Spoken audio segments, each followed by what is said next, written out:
अच्छा जी, 7वां सवाल इस हवाले से, ज़कात के हवाले से, बाज़ हज़रात ये कहते हैं कि भाई हमारे ऊपर कर्ज़ है, हम कैसे ज़कात दें। या बाज़ हज़रात ये कहते हैं कि भाई हमने किसी शख्स को कर्ज़ दिया हुआ है तो उस कर्ज़ को ज़कात में शामिल करें या न करें, उसका ज़कात कैसे दें। तो इस मसले को भी ज़हन में रखें। मिसाल के तौर पर मैंने एक आदमी को कर्ज़ दिया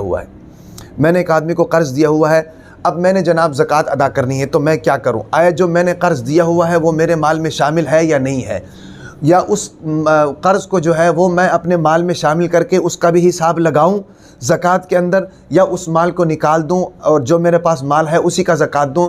इस हवाले से मैं क्या करूं? तो इस मसले को भी ज़हन में रखें। इसमें दो बातें हैं। पहली बात तो ये है कि आप उस माल को शामिल करें, क्योंकि आपका माल है, उसने कभी ना कभी तो आपको देना है। आप उस माल को शामिल करें, शामिल करके उस माल को शामिल करने के बाद 2.5% ज़कात उस माल की भी उसमें शामिल करके टोटल माल का 2.5% ज़कात निकाल कर अदा करें। ये भी हो सकता है। दूसरा इसका तरीक़ाकार ये भी हो सकता है कि आप उस माल को शामिल ना करें, आपके पास जो माल अवेलेबल है उस माल की आप ज़कात दें। जैसे ही वो माल जो आपने कर्ज़ दिया हुआ है वो आपको मिल जाता है, तो उस सूरत में जितने साल का वक्फ़ा उस माल पर आ चुका है, उस माल को उस साल पर हिसाब करके उस माल का भी 2.5% ज़कात अदा करें। मिसाल के तौर पर एक आदमी को मैंने कर्ज़ दिया हुआ है, वो कर्ज़ मुझे वापस नहीं दे रहा। 5 लाख रुपए मैंने एक आदमी को कर्ज़ दिया हुआ है, 1 साल गुजर गया, 2 साल गुजर गया, 3 साल गुजर गया। या तो मैं ये कर सकता हूँ कि हर साल उसी कर्ज़ के को भी हिसाब करूँ ज़कात के अंदर, उसको ज़कात के साथ निकालता जाऊँ, ये भी कर सकता हूँ। और ये भी कर सकता हूँ कि मैं उस माल को शामिल ना करूँ जो दूसरे को मैंने दिया हुआ है। 5 साल बाद जब वो मुझे देगा तो 5 साल का हिसाब करके उस माल के ऊपर ज़कात अदा करूँ, ये भी मैं कर सकता हूँ। ये उस सूरत में है जब मैंने कर्ज़ दिया हो।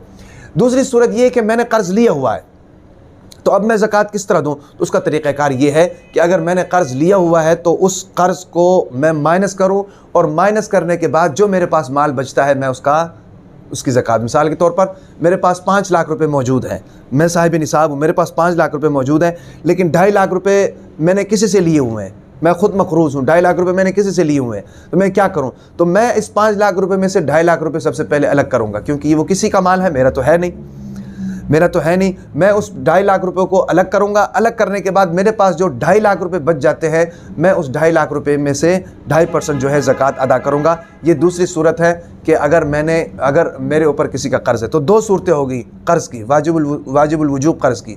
या तो मैंने कर्ज़ दिया हुआ है तो उसका ज़कात किस तरह अदा करूँ, वो भी मैंने बता दिया है। या मैंने कर्ज़ लिया हुआ है तो उसकी ज़कात किस तरह अदा करूं, वो भी मैंने बता दिया है। दोनों सूरतें आपके सामने आ गई हैं।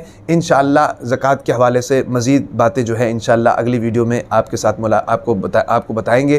तो अल्लाह ताला इन तमाम बातों पर अमल करने की हम सबको तौफ़ीक़ अता फ़रमाए, और अपनी ज़कात को हिसाब के साथ निकालने की अल्लाह तबारक व तआला तौफ़ीक़ अता फ़रमाए।